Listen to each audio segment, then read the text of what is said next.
This is the Invincible Podcast on TV Podcast Industries. We're talking about Invincible Season 2, Part 2, Episode 5. This must come as a shock. We've completed a ship to take you home. You can return to your planet and your center for learning and drink. Thanks, but I can't go yet. There's still so much to do. The city will be whole again soon. Your people must need your strength. There's tons of heroes on Earth. I'm sure they got it covered. Oh, the might of omnipotence! Tremble before my unlimited power! No. I'm sure you know your planet best.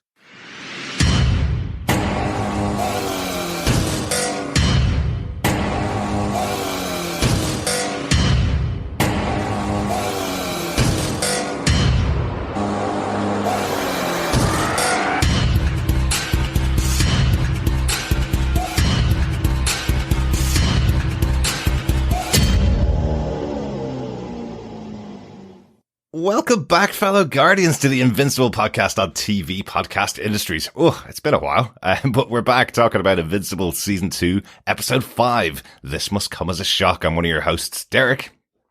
And this must come as a shock. I am Chris. Welcome back, Chris. Welcome back, Derek. We were both on hiatus. Well, the show was on hiatus. We were not. Yes. We were busy podcasting many other shows. Yes, we were. We've been podcasting about Shogun, the epic historical drama, and we've been podcasting about another animated show, Star Wars The Bad Batch, but a very different audience for that show. Yes. As award-winning and worthy to be discussed, but definitely less viscera? Yeah. We'll call it viscera. Definitely less viscera. I don't think I've seen blood in 3 seasons of that show, so yeah, I don't think it's the same audience at all. But we talked about it before we left Part 1 of Invincible Season 2, Chris, about whether this hiatus was a good thing or not. Now looking back on it, Invincible has been everywhere since Season 1, Part 1 finished.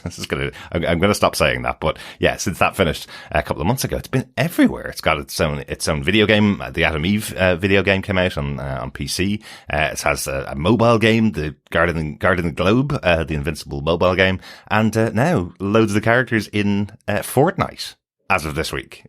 Yep. No, like literally. So this is the very much the building that we've seen for this brand. And it sounds terrible to put like that, but the fandom is growing.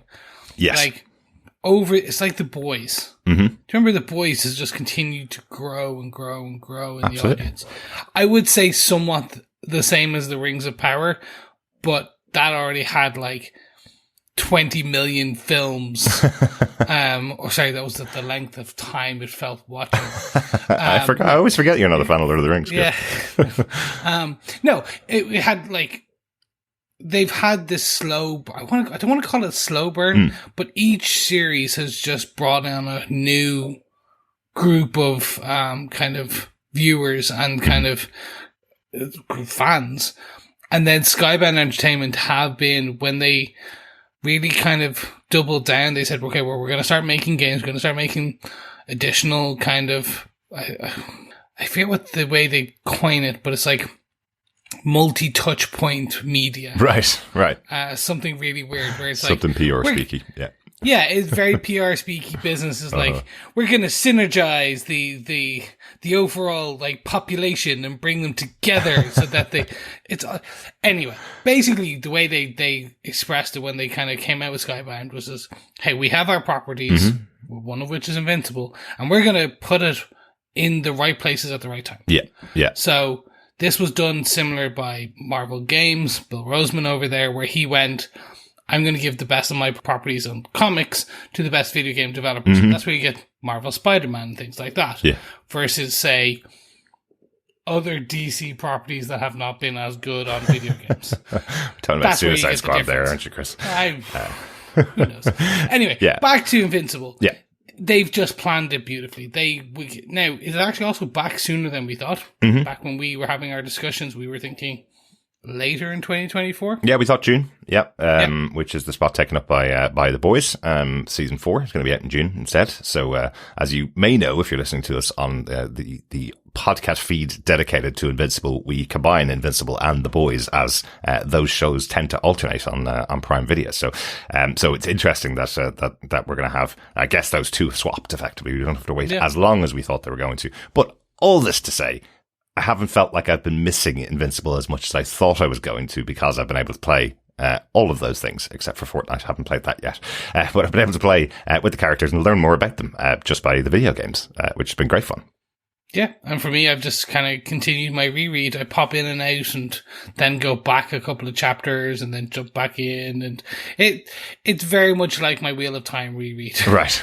It'll never stop. It will never stop, and it will just continue on forever and ever. Good. Much like this introduction. Well, welcome back once again, fellow Guardians. Just a reminder, if you haven't subscribed to the podcast, you can subscribe to the podcast over on our website at tvpodcastindustries.com. We are lucky enough to be recording these podcasts ahead of the release of Invincible, but we do want to hear your thoughts about every episode of the show. Lots and lots going on. So please email us in with your thoughts to feedback@tvpodcastindustries.com, or pop on over to our Facebook group at facebook.com/groups/TV Podcast Industries.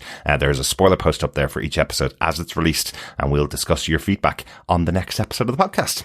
But we do have a little bit of feedback coming to us after the Atom Eve special, which was our last Invincible podcast, Chris. Meryl Smith sent in an email to us who said, "Well, I recently read the comic that the Atom Eve special was based on, and was surprised to learn that it was actually an origin for both Atom Eve and Rexplode. I mean, I finally get why Rex is Rex, and I kind of want to see them do a special on him too, maybe even other characters in the Invincible verse."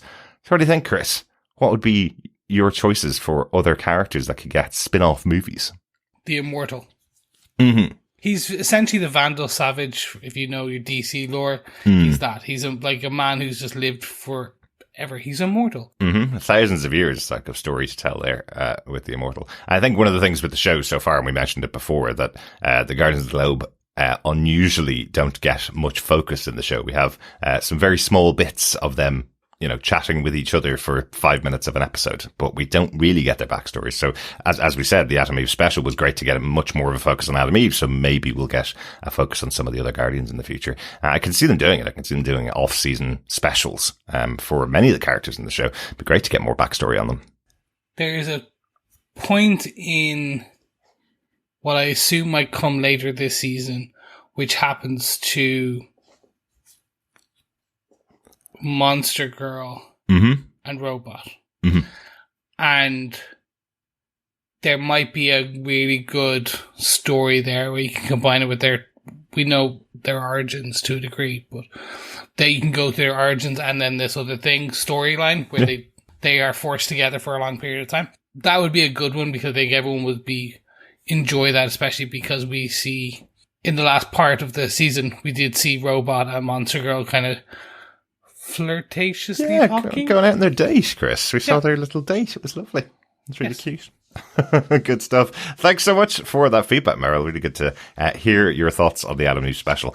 Hopefully we'll hear from you throughout the second half of Invincible. But let's get into it, Chris. Let's get into our discussion of Invincible 205. This must come as a shock. Of course, once again, a reminder, Invincible is created by Robert Kirkman, Corey Walker, and Ryan Otley.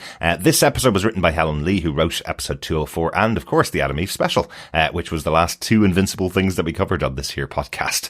This episode was directed by Hayley Herrick, who directed the Atom Eve special. So interesting that we started with that feedback from Meryl as well, isn't it? Yeah, no, definitely. Yeah. And you can see some of the connections. Mm-hmm. Anyway, well, that's just my own opinion, but maybe we can talk through some of them later. Absolutely. Chris, do you want to give us the synopsis for Invincible 205? This must come as a shock. Yes, and in my best John impersonation, sure. Mark Grayson comes back to Earth with his half-brother after surviving the Vultramite attack on Thraxus.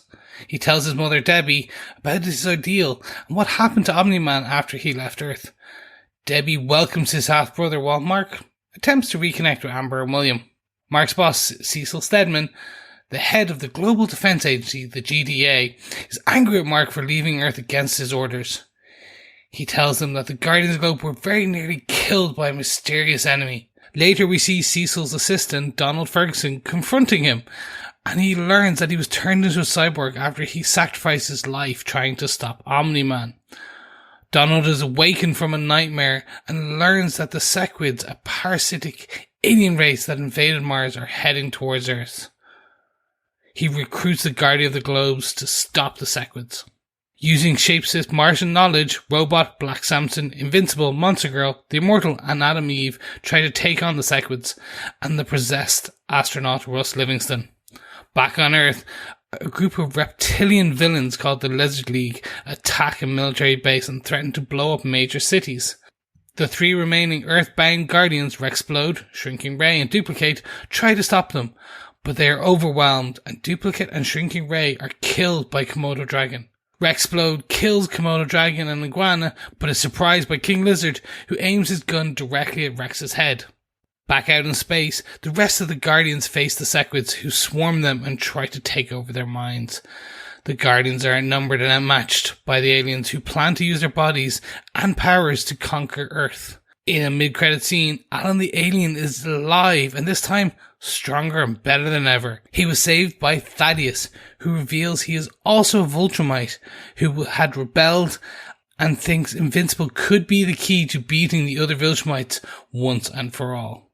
Excellent stuff. An action-packed episode with, I guess, lots of death and lots of returns that were completely unexpected. What a way to start the second half of the season.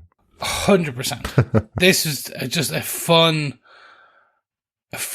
opener that really kind of sets up some good storylines, but also just makes you kind of feel again for these characters straight away. Yeah. And does the very much, I was going to call it the boys, but very much just the Amazon thing now, where it doesn't hold back any punches. Mm-hmm. Like your heroes are going to die no matter what. So just get used to it. And just like, it's not like, oh no, they're going to die. And then they're back the standard. They're back 2 minutes later, thanks to this. This is very much, nope. You're dead, you're dead. You say that, but we do have a big returning character who shouldn't be back after what happened to him last season, which we'll talk about later in our top 5 points from the episode. Let's start with our first point about the episode, the return of Mark Grayson. He's not returning from death, thankfully, but he is beaten to a pulp on the planet Thraxia after the attack from the Viltrumites. So he got his mission at the end of last season when they took away Nolan. They told him that he has to replace Nolan on Earth. He has to prepare Earth for the Viltrumite Empire. I didn't see very much of that from Mark in this episode. It's not like he arrived back on Earth and made a big speech to the world saying the Viltrumite Empire is coming. So I thought that was quite interesting. Yeah, no, he's going to slowly try and figure out what he can do to defy this order. Mm-hmm. The last thing his dad said to him was read my books. Mm-hmm. So he's going to slowly try and figure out the hell that means. Yeah. Because his dad was a travel writer. Mm-hmm. So we really need to figure out why. He's like, read my books. Go to the faraway land of Greece. And tell me what it's about. Yeah. But yes, no, so I think he's going to kind of try and figure out that. And this is the calm before the storm, probably the best way of putting it, I think. It's like, we're just going to get this kind of, here's another story to keep you going while this long story continues on about the Viltrumite Empire and the impending invasion. Yeah, but did you think he seemed quite reluctant to leave Thraxia, though? He helps them out and they fix him up and make sure that he's well, not on his deathbed anymore, let's say. And then he helps them trying to fix up their city again. Stays there for what seems like a few weeks or months, because all the Thraxians are getting really old now. They age much quicker than people from Earth. But he seemed really reluctant to go back home, even when they were pretty close to finishing. And they say they've built their ship to send him back to Earth. I was wondering whether that's because he doesn't want to take up this potential new position that he has, that he didn't want to go back to Earth. I know he says, of course I want to see my girlfriend and my mom, but I'm going to stay around here, you know? Or does he just feel the responsibility of what they did to their planet? I think he's scared. Mm-hmm. I took it that he's like scared. Again, like he was beaten to a pulp. Mm-hmm. And that he hasn't dealt with that. His dad was nearly killed in front of him, but at least taken away from him. He got his back broken, didn't he? Yeah. And like, so I think that will come to play a part, because I think he is going, Yeah, he wasn't enough. They thought himself and his father was going to be enough to stop the Viltrumites, at least there. Yeah. And it wasn't. They couldn't do the heroing part of being superheroes, and the Thraxians suffered the consequences. Mm-hmm. Yeah. So yes, part of it also is he probably wants to. He does say, "I want to stay and continue like my father did to help you guys." But I'm really leaning more into the fear part. But again, I might be applying my own biases against. No, I get it. Yeah, it's either fear, or as I say, once he gets back to Earth, there is a possibility that the Viltrumites could turn up any day, and he has to effectively turn over his planet to them as well. So, but there is another kind of big moment on the planet Thraxia where Nolan's wife Andressa hands over Mark's half-brother, telling him, as I said, that they're aging out pretty quickly and the poor little kid will be left on his own very soon. We see Noalzat, who's the Thraxian who brought Mark to the planet. We see how old he's becoming. He's talking in this really, really old voice and is looking ancient now. And Andressa seems to have aged quite significantly as well, and is saying, you know, they are a planet of ant-like creatures who age much quicker than everybody else. And with Mark and his little brother both being part Viltrumite, they're aging really slowly. They age much slower than humans. I like that little touch where Mark says that's the same worry that Nolan had for me, that everybody around me will die as I get older because I'm not going to age the same as other humans around me. So thought that was interesting that there's that direct connection between the two of them being Viltrumites. And he's now left with the younger brother to take care of. Yeah, and again, like it was this beautiful speech from Andressa around, I'll be dead before he even learns to talk. Mm-hmm. Before he walks, generations will pass. And you're like, ooh, yeah, fair point. Yeah. We're thinking it's like a lifespan of a couple of months here. Yeah, yeah. I was always in my head kind of going, it's about a year or two. No, it looks like it's a couple of months. Really? Okay, yeah. Well, like, if you think of how long how long Mark has been on Thraxia, it's a couple of, I think when he gets back, it turns out it was a couple of weeks, 3 months, yeah. Yeah. So, if he's gone 3 months and you see how fast Andressa has aged, so maybe it's a year, max, maybe, for a generation, but definitely it's not long. Yeah, exactly. So I do wonder about the mix, and again, this will probably be something that'll come up in the show later on. I wonder about the mix of the Viltrumite and the Thraxian people. Does that mean that maybe Mark's half brother will grow quicker than Mark's growing? Will he suddenly be older looking than Mark? You know, will he catch up to Mark in the future? I wonder about that. Is that something between those two species mixed versus him mixing with a human? So will he get mandibles? Yeah, it's a weird one, isn't it? You know, the fact that Nolan, who is human-like except he has a moustache because all Viltrumites have moustaches, he mates with an ant species, and what happens is you have a purple child with no discernible mandibles. I think it was like purple and pink. Yeah, or blue and pink make purple. It just changes colors rather than him having any of the species. I guess. What would you say? The dominant genetics are probably Viltrumite. I guess would be the way that probably that genetic kills everything. Exactly. But yes, Mark returns to Earth, bringing his baby brother back with him to Debbie. We see Debbie's gone back to work, which is nice because she had major struggles in the first 4 episodes of the season. She's gone back to work in the realtor office. I wonder about Paul, who's her boss, who drops her off at home and gives her a bottle of wine, which is from the office, for all the great work that you're doing. Has Paul come on to her? 100%. I think so. I took that. I was just like, dude, this is your employee. This is a HR violation right there. What did I say? 60-70% of relationships start in the office, Chris? Oh my God. You could testify to that, can't you? Hey. We were not in an office. We were in the same company. You work for the same company, technically. Yes. Well, 3 of us work for the same company, Chris, but but I didn't end up dating and marrying you. That's true. Much to my chagrin. Yes. But I do like the little gag with the wine. I thought it was really interesting because we saw those first 4 episodes. Debbie was kind of questioning whether she was becoming a bit of an alcoholic because she was drinking on her own all the time.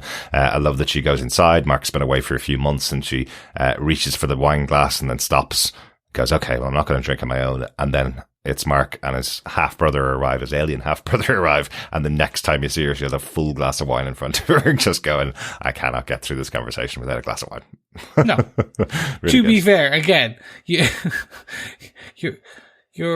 ex-husband's, yeah, it would be ex-husband's son is there. Your son's stepbrother. And now you're being forced to take care of this child? Absolutely. Or at least being asked? And it's not even ex-husband. It's your cheating husband. He left the planet and went off and slept with somebody else and had their child, and now you have to take care of it. Yeah, well, to be fair, he did try and commit genocide. Like, well, absolutely, absolutely.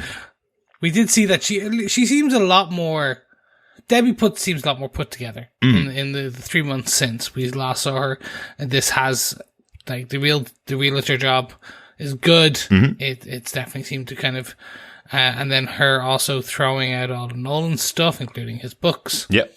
In the last season. So I think overall it's just, yeah, it's good. I think she was moving forward. But then boom, a purple grape flavored child arrives to ruin it all. Absolutely. But she is going to take care of him because that's what Mark needs, right? So Mark goes off and reconnects with everybody else. Then he just goes back to his college, meets up with William, who like William has taken over the room completely, taken down all of Mark's posters and set up the room as if it's his own. Very quickly ran out of excuses for Mark being away as well. He said he'd cover for him. It's now 3 months later, so poor William ran out of excuses probably after a week or two. So whether Mark even is able to stay in college is in question here, right? Yeah, William straight away, even like as Mark is leaving the room to get back to go see the missus, he's told, and the dean wants to see you. And Mark goes, well, you're supposed to be covering for me. He goes, you can only cover me for a couple of days, not 3 months. You're going to see like the kind of ramifications. Like, will Mark continue to go to college if he's constantly running off into space? It's always that fun to think, like, how did Peter Parker get through high school? Like, does Clark Kent ever do any articles? It's like, it's always those questions that you have. How many meetings does Bruce Wayne actually do? Yeah, absolutely. Yeah. Or how many does he fall asleep in? Much like The Dark Knight. Yeah, exactly. That he referenced that a bit. And yeah, I suppose it's one of those ones. How the hell would you hold down a job if you have all this stuff going on? Exactly. Yeah. So can Mark go to college if he's constantly going out to space? Because he goes back out into space in this episode as well. So he's only back for a couple of days before he's called in to go out into space. Any other things here that we need to talk about? I suppose his meeting back up with Amber as well, his girlfriend, who's starting to make some connections in college. She's got a new group of friends who Mark interrupts when he comes back in. I thought there was a nice little gag there when he says that he was off on another planetarium in the town he was in visiting his cousins when he was away. I thought that was a good little gag. But quite a lot's happened to her in the 3 months as well. Yeah, and she's continued to move forward. She feels there's definitely a loneliness that starts to kind of emanate from a lot of her sentences and the tone she starts to pull together. But she has been enjoying the college life. She has her friends, and you see those people in the room. One of those guys, you're like, the one who was sitting cross-legged, you're like, no. You like Amber. Oh, I don't like this. I don't like this kind of what's going on. Yeah, I'm the jealous boyfriend here, people. Absolutely. I feel for Mark. Yeah, there's always that one guy in the group. They even joke that they thought that she was lying about having a boyfriend. So he was hanging around in case she eventually told him that she had no boyfriend, so he could swoop right in there. But we do learn that she had lost her grandfather while Mark was away, and he wasn't there. And she was on her own, so she did feel very lonely during that time. So she's not in a good place either. But this is the thing. She obviously had said in last half of the season that she'll put up with that. That's what she has to do if she's going to be going out with one of the defenders of Earth, right? Yes. Much like Iron Man said, it's like a suit of armor around the world. Well, now you've got an invincible around the world. Well, yeah. Yeah, I noticed it again when I was writing my notes for this episode. It must be really difficult for Kirkman when he was writing these stories to not like use the actual name of the character he's satirizing or the group that he's satirizing. You know, it's like, oh, but Global Defense Force, it's really close to what I want to say and what the character I want to use from the comics. It's really close to what I'm writing here, but I'll write something different. I'll write a different name. I wonder, does he ever write the script for the comic books and use the actual DC characters, Marvel characters' names, and then just change them all. Just go find replace. Like you're telling me Darkwing is a completely different character than Batman? Oh yeah, that's so different. But that's the return of Mark. That's kind of the big stuff that's happening in this episode, setting us back up for the rest of the season, because it's obviously a massive thing for the show. The show is invincible. It's what's happening with him, but lots of other stuff going on in the episode as well. We have the resolution, I guess. Let's go on to our point number 2. We have the resolution of what was happening with Donald at the end of last season when he tried to cut into his own arm last season and found metal underneath. Yes, you were right. He was an android. Well done. I was like, but what if he's just lost an arm? But yes, no, the resolution is he goes to Cecil, gives out hell, and finds that in the White Room, in a different part of the White Room, there is a different Donald cyborg body there. Now, his brain was fine. So he is a cyborg. His brain is inside this metal machine, mechanoid man. Very much like Metallo. Again, superhero references. See, I was thinking again, it's Agent Coulson from the Avengers. It's, you know, Donald looks like Coulson from the Avengers, and now he's having another story of why he's still alive after he thought he was killed. You know, so it feels very Agents of S.H.I.E.L.D. and you're telling Agent me Coulson. this is too very close to Tahiti? Potentially, yes. Okay. I can't remember the timeline of the comics either, but I know you said that this Donald storyline you couldn't remember much of when it actually originated. So I don't know whether it's very close to when it was on Agents of S.H.I.E.L.D., but he does remind me very much of Clark Gregg's version of the character. But no, it's really interesting. I think this is something that's going to play out as well. You know, Donald learning this, he's been the faithful sidekick pretty much to Cecil, always doing his bidding. You know, he's questioning now what it means to, you know, effectively the only part of him that still exists is his brain, as you said. All the rest of him is gone. And I think that's what it's going to be. As you said, like, it's going to continue on. It's like, how can he trust the GDA? How can he trust Cecil? How can he trust his own body, even, you know? Yeah. Well, I'm hoping he also gets some cool powers from it. Absolutely. Well, we know he's stronger than a human. I know we saw that last season. He didn't know why he was able to bend the metal that he had in his hand, I guess. But he is certainly stronger. But I presume this will start to affect him now that he knows that he's a cyborg. Yeah. It's funny because I can assume I know exactly where this is going to go. And I think it's very much paint by the numbers in terms of story about. I don't mean this in a bad way. That man finds he's monster. Man gets angry. Man comes to terms with being a monster. Man uses monster abilities to better the world or whatever. Maybe. Very much a superhero piece. Right, yeah. Like Morbius, the living vampire. Terrible movie, but good character in the comic books, yeah. Yes, exactly. It's Morbin time. Jeez. It's 100%, this is still invincible. Mm-hmm. So no matter how paint by numbers it seems, you never really understand, it may just do that and it may just take a bit more to the extreme, or it may completely zag when we think they're going to zig. Of course.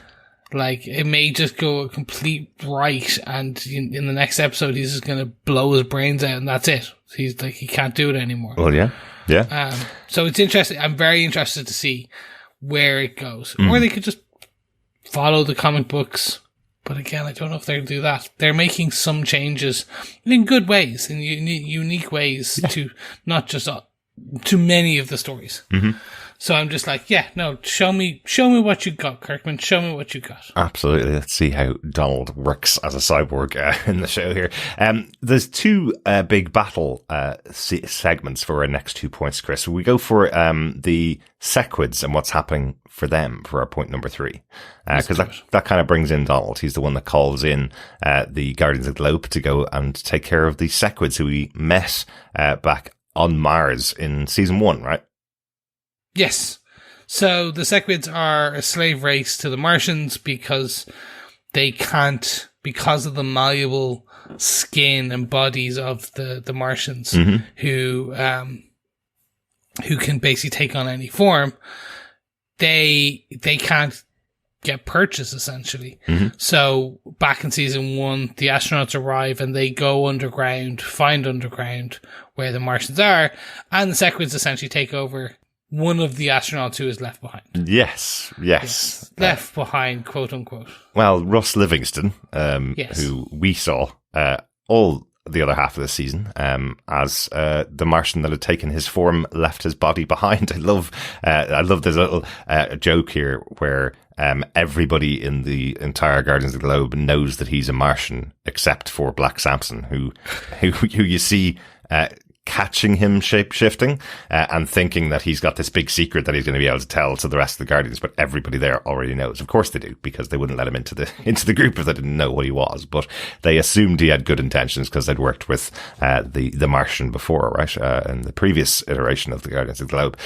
But I like that they use his information at least to understand the Sequids a bit more before going into battle with them. Yeah, and it's not willingly given. There's a bit of coercion, but they still learn about it. And we also learn that Russ was hit over the head with a very large mallet. And they're like, wait, how did he trip? We'll deal with that later and then move forward. But yeah, that's how they get their information. And then we are fast forwarded to everyone on a ship, but not before they get one final member, because Rexplode comes up with a good idea. Yeah. Shocker. It is. But that does bring us back to Adam Eve. Like, it gets us back to the end of the Adam Eve special. It gets us to the end of season 2, part 1. And she's essentially back at home with her parents, her very abusive parents. And she doesn't want to be a superhero anymore. And it takes Rex, kind of who we found out he lived with her for a while as well, which was interesting. Yeah. I only know that from the Adam Eve game, that the two of them were in a relationship for a while, but before that he was hiding out in her house. So yeah. But yes, so we basically, he convinces her that she should do this. She needs this. And she does. She basically joins everyone on the ship as they blast off to adventure off. We do get that very cool scene where he's like, well, you don't even have a gear. Like, you can't protect yourself. She just like adds on the spacesuit and you're like, that's cool. Yeah, it's very cool. It's very cool. She can use her powers to do anything, and sometimes the things that she does actually work and protect people. Which is really useful when their spaceship explodes pretty quickly after arriving towards the Martian spaceship that's on its way down. And Adam Eve is able to protect them all on their way in. Invincible takes charge pretty quickly as well. The Immortal's supposed to be the leader of the Guardians of the Globe, but it is Mark that quickly says anybody who can fly, push the barrier, I guess, that Adam Eve has created, push it towards the ship so we can get off. And when they get inside, they discover the Sequids are everywhere. They are possibly millions in number. Yep. Which can be pretty bad for Earth if they arrive. Yeah, because that's all they want. They just want to take on or take over people. They want that uni-mind. They are essentially Starro from the DC comics. And from the Suicide Squad movie. Yeah. And the Suicide Squad movie, yes. The good one, the James Gunn one, not the other one. Yes. Yeah, and it's fun. Like, this is a really cool battle. Again, you get to see all of the... You see Invincible kind of take that charge. You see Robot step out of his suit to try and figure out the sonic blast. Everyone's full strength and kind of ability comes out. And then the next important thing is it leaves us on that cliffhanger. Like, we assume the guys are all going to get out of it in the next episode. Maybe. But essentially, like, we've seen worse things happen. The only thing I know is this show is called Smash Cut Invincible. So they're not going to kill him off in this next episode. But I do like kill off a load of other characters, though. Yeah, but I do like the kind of question that it poses. You know, the idea that we have all the Martians who are unable to be possessed, for want of a better word, by the Sequids because they're shapeshifters. There's only one shapeshifter on the team, the Shapesmith, who's on the Guardians of the Globe here.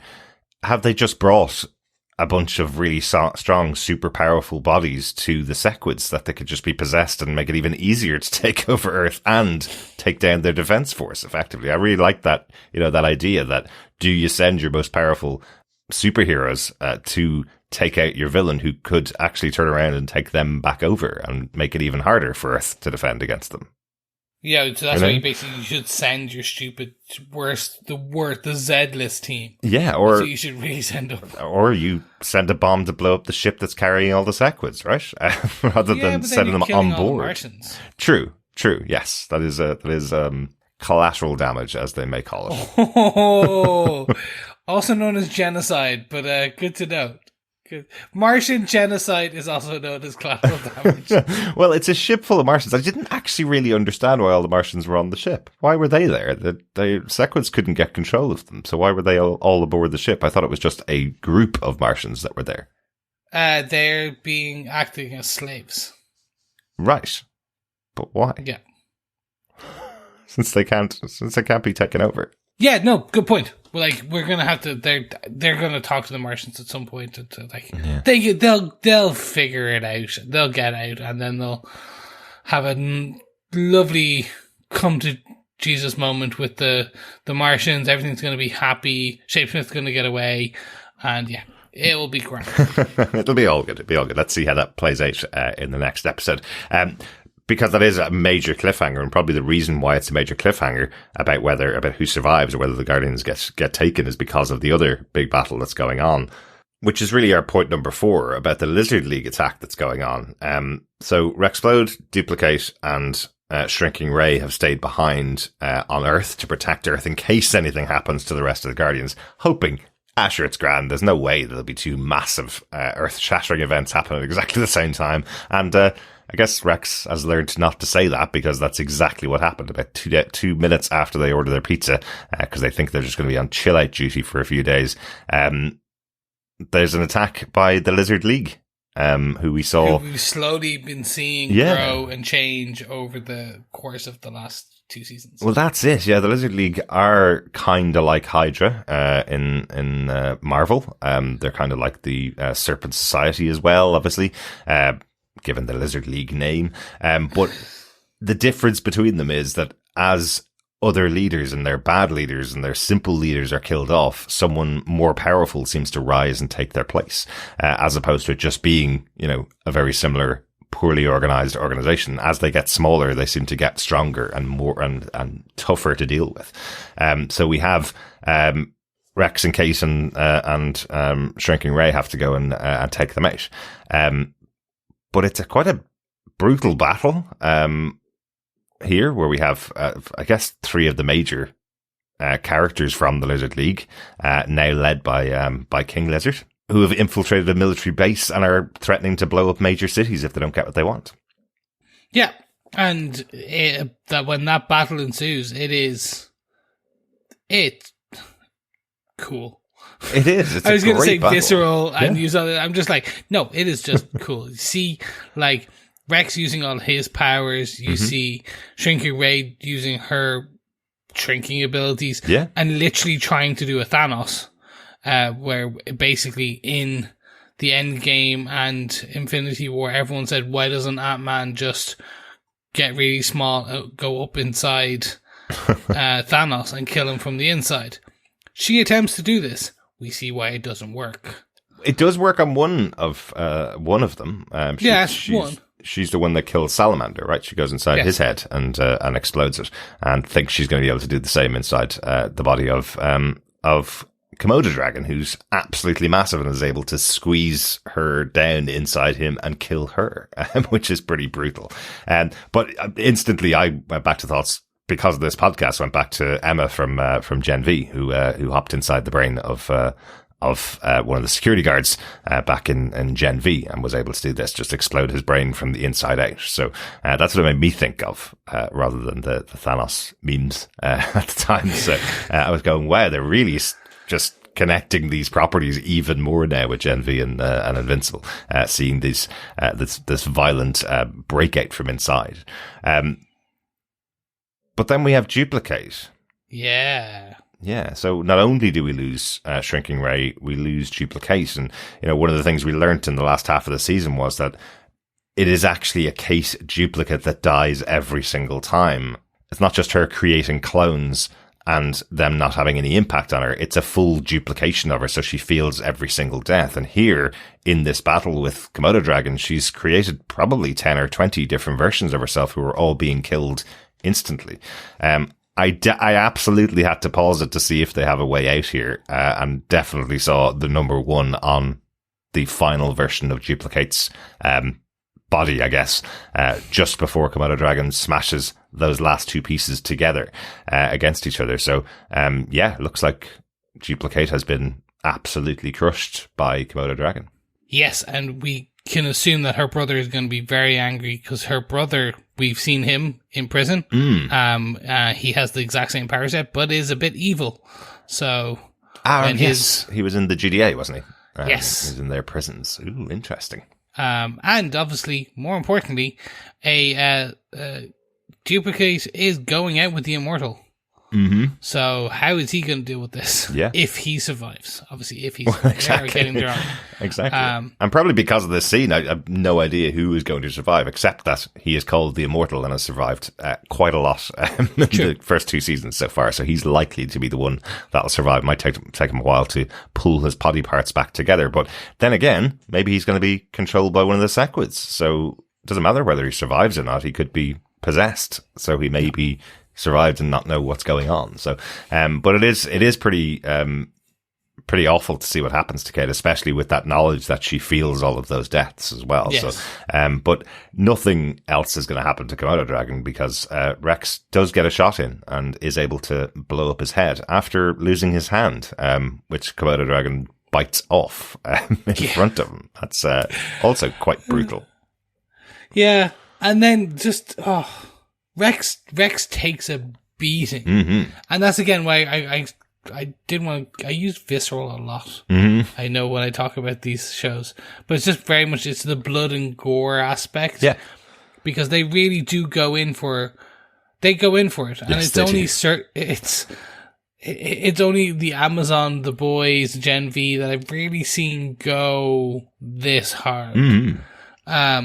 Because they're like, yeah, no. If someone bit your hand off up to kind of your mid-arm, yeah, it's going to bleed a lot and it's going to not be great. Absolutely. But yeah, you're not going to notice a prince king come up behind you with a gun. Yes, exactly. But he also takes out Iguana as well, doesn't he? He takes her out, who's been battling with Rex. So he does get to take out two of them, and Salamander was taken out as well. But I like that King Lizard is able to be in the shadows here, and he calls it out. He's like, you're very brave, Rex, but who survives here? The one that's brave or the one that waits until the brave person has lost all of their abilities and is down to their last, and then comes out with a gun pointed at their head. So am I the winner here because I just waited, basically? I kind of like that.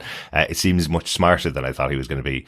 Because when we saw his introduction last season, he kind of came in and shot the former leader of the Lizard League in the head, and took the team over, and he just had this really slimy voice, and we didn't really know that he was going to be this really smart tactical genius almost. I don't know whether it's tactical genius to just sit back and wait to tire out your opponent, but it's smarter than running in and get your head blown off. It's the Lex Luthor approach. Yeah. It's just kind of, I'm going to let other people do my evil deeds. Exactly. But at least in this place here, there's an out, right? We see him with a gun to the head of Rex. He's about to pull the trigger, but he doesn't. It cuts back to the other scenes we talked about in space. So Rex, right now, as the end of the episode, Rex is alive, because someone could come in and help him out. There are other heroes on Earth, apparently, who could arrive. Not many. Maybe the GDA arrive just in time to stop King Lizard from shooting him. So I'd love if the spaceship from Mars comes in and just like takes him out. It's just like, it just has a point on it. It's like, phew, and it's just a big kind of spike. And it's like, oops. Maybe that. Yeah, maybe that's it. Probably not. But speaking of people surviving, our next and final point is the bigger and better introduction or reintroduction of Alan. Yes. These post-credits or these mid-credit scenes are getting shorter and shorter to have to wait for. It's like, one note of music after the screen goes black and then, wow, here we are in the mid-credit scene. It's almost instantaneous now. But yes, Alan is alive. This I was really surprised about. I knew loads of Invincible fans are massive fans of Alan, the character, and having Seth Rogen play him in the show is a fan favorite, let's say. But I kind of didn't expect him back, because that happens with comic books, especially something like Invincible. Some characters that are big fan favorites only get 5 issues in comic books sometimes, and that's what I thought was happening with Alan here. What we learn is that he was saved by Thaddeus, who learn a little bit more about him as well in a second. But what we learn is Thaddeus gambled on the fact that Alan, who was created to fight the Viltrumites, if he isn't on life support and has to fight back and his body has to fight back, that he will get stronger and better. And it turns out Thaddeus is right. Yep. And it's cool. I can't say much. I've read the comic books. Yeah. I knew Alan survived, and I knew this part about him. Mm-hmm. And it's the fun thing. It's kind of hinted at in his origin story when he talks about that, how he kind of was in the tank and he grew stronger and stronger each day. And even when he got out of the tank, he got stronger and stronger. Yeah. But here he kind of has his Steve Rogers moment where he comes out and he's like massively stacked in comparison to what he was like the last time. He suddenly got, massive abs and huge arms. So he's ready to go and fight. So, but an interesting one, because we thought we were, wondering, or I was wondering about Thaddeus and whether he was against the coalition of planets who were supposed to be battling against the Viltrumite Empire. Here we see him rip off that stupid looking beard that he has, and oh my god, the mustache underneath is real, which must mean he's a Viltrumite. So, but no, he's a rebel Viltrumite. He's someone that turned against the Viltrumite Empire. So I guess their undercover disguise when they're away from the Viltrumite Empire is to get a beard. Yeah, and it's not even a full beard. It's like, it's everything bar the mustache, because that's real. So in my head, I've always had that fear. Remember that thing, those fake beards you could get that had the 2 hooks that go over your ears? Yeah. It was kind of like that, but minus mustache. Exactly. Exactly. I kind of like this. I do wonder about the mustache thing. Is that, a joke on the Superman thing that he can't shave because it would grow back instantly? Or it's impossible to shave the mustache because he's so powerful, and the Viltrumites are very similar, of course, to Superman. That makes more sense. I just took it as they're all evil, so they have mustache like Hitler. Well, actually, we talked about it last season. I know it's been quite a while, Chris, but actually it's because both Ryan Otley and Robert Kirkman's dad both had mustaches, so that's why they have mustaches. But I wonder if in story that the Viltrumites have mustaches because they can't shave them; they're too powerful. So maybe I don't know, but I'm gonna wait to see Mark with mustache. It's gonna be cool. There you go. Could be coming. He'll definitely have a hipster mustache. I'm sure it will. But it is really nice to see Alan back. Very cool here, and I do like Seth Rogen's version of Alan as he's talking to himself, wondering what the hell is going on here. I think that stoner voice works quite well for Alan waking up from what he thinks was his death and seeing his own eyeball float in front of his body last time he was alive. But he looks. Yeah. You just made me think about it now. That he does. Seth Rogen really has this just perfect voice for this character, because he does make those jokes when he gets out and he says he has the Captain America Steve Rogers bit. He's like, whoa, look, oh my God, I've just destroyed. Oh, I'm so sorry, I destroyed your machine. Oh, exactly. God. It's just that stoner, like, oops, I broke this thing. Oops, I broke this other thing. Sorry, just all came flooding back to me there. Excellent. Yeah, funny. That definitely gave me a few giggles. He worked quite well. He works really well. Anything else on the episode, Chris, that you want to talk about? Nothing at this point. What about yourself? I just wanted to call out the little jokey nod that they gave to Zachary Quinto in here. When Robot's going up into space, Invincible asks him, can they not just raise the shields? And he goes, but this isn't Star Trek, kid. Of course we don't have shields. A nice little nod because Zachary Quinto played Spock in the J.J. Abrams Star Trek movies. So I like that they gave him a line about Star Trek in there. Yes, it was a good one. Yeah. Pretty good. You have to if you're going to bring it, you're going to bring all the fandoms together. Yeah, exactly. Maybe the Star Wars one next. Well, you got to have a little joke for the character playing Spock, yes. One of the biggest characters in Star Trek.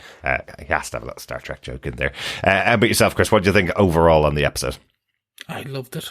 Mm-hmm. I'm so happy it's back. Nice to be back. It's. I know it's a short, kind of part 2 seasons, 4 episodes, but if they're all as good as this, I will go back and rewatch the first season and bring myself all the way back up to the end of this season when this is over. It's fun. It sets it up well. Like there's still, even though I remember so much of the origin stories and everything about this show, it's still fun to kind of how they bring us back to this and what it is. So yeah, overall, absolutely loved this episode. What about yourself? Final thoughts on this episode? I really like this. I think, the fact that Mark had been backed into a corner at the end of the last season, and then this episode we see him getting back to Earth reluctantly, I think, before he gets back to Earth. But I like that things continue on while he's gone, but not in the right way. The relationship he has with Cecil, for example, where Cecil's really angry at him for leaving the Earth undefended, and Mark doesn't tell him what's really happened. He kind of hears that Cecil has been monitoring Debbie's house, getting all this information, but Mark never once offers up, hang on a second, the Viltrumite Empire are going to come and attack, and I've been given this mission that I'm supposed to be preparing the planet for it, because they don't have that relationship. He hasn't prepared them at all for this possible attack that's coming. So I kind of thought that was really interesting to see that, and see more of the Guardians of the Globe, see what they were like when Mark wasn't there. There's an interesting cutaway, and I think I used it as the example for the opening of the episode. There's an interesting cutaway where we see loads of heroes, not just the Guardians that we know, being attacked by Immortus, this character who's saying he's ultra powerful, and that's going on while Mark's away. But there's loads of other heroes there at that point, and there's not that many of them left. So I wonder, did Immortus kill a couple of characters off screen that we don't know about? Because Cecil seemed pretty annoyed at Mark for being away. There's definitely a few deaths, I think. Yeah, but that's the thing about this episode as well. There's some deaths of some major characters here. Duplicate was a massive character. We saw loads of her and learnt lots about her over the course of this last season and a half. So seeing her die, seeing Shrinking Ray die, when you didn't think she was going to as well. And potentially we also have Rexplode going to get a bullet in the brain at the start of the next episode. And we have all of our other characters up in space. The only thing protecting them from the Sequids taking over was Adam Eve, and she's lost her power by the end of the episode. She's lost the protection that she has. So some really interesting kickoffs for an episode which is midway through the season but carrying on directly from the first half of the season, so they don't have to reestablish anything. It can just go straight for all of the action, which they did in spades, and I really enjoyed it. I can't wait for next week's episode. Well, we don't have to wait long. As you said, it's next week, because we are back to weekly episodes on this one, which is fun. Yep, 1 episode a week for the next 4 weeks. Next week is Invincible Season 2, Episode 6, It's Not That Simple, which we're really looking forward to podcasting about. Thanks so much for joining us for this episode. If you want to send in your thoughts again, please email us to feedback@tvpodcastindustries.com, or pop on over to our Facebook group at facebook.com/groups/tvpodcastindustries. Share your thoughts, listen along with us every week, and we can't wait to talk to you more about Invincible. Yes. And if you're enjoying Invincible and like listening to our dulcet tones, why not head on over to patreon.com/TV Podcast Industries, where you can support us for any ongoing monthly amount. Or want to do a one-off donation because you just like this episode, why not head over to buymeacoffee.com/TVPI and keep our editor-in-chief in caffeine as he toils away the wee hours editing these episodes. If you're enjoying animation, don't forget we're also covering the final season of Star Wars The Bad Batch at the moment, which is out each and every week. You've got a few to catch up on. I was telling Chris this week how much I need my coffee while I'm editing, because I actually edited one of our Shogun podcasts twice. I edited it and then went back to it afterwards when I was putting in the feedback and thought I hadn't edited, went through the whole thing again and did an extra pass, which took me an extra hour, as it always does. So thank you to those of you that have been supporting us, because it's been keeping me in coffee. Doing all of my toiling away on the podcast. So thank you so much to all of you that support us over on Patreon or on Buy Me a Coffee. But other than that, thanks so much for joining us. Keep watching, keep listening, and keep being invincible. Thanks so much for joining us. Talk to you again next time. Bye.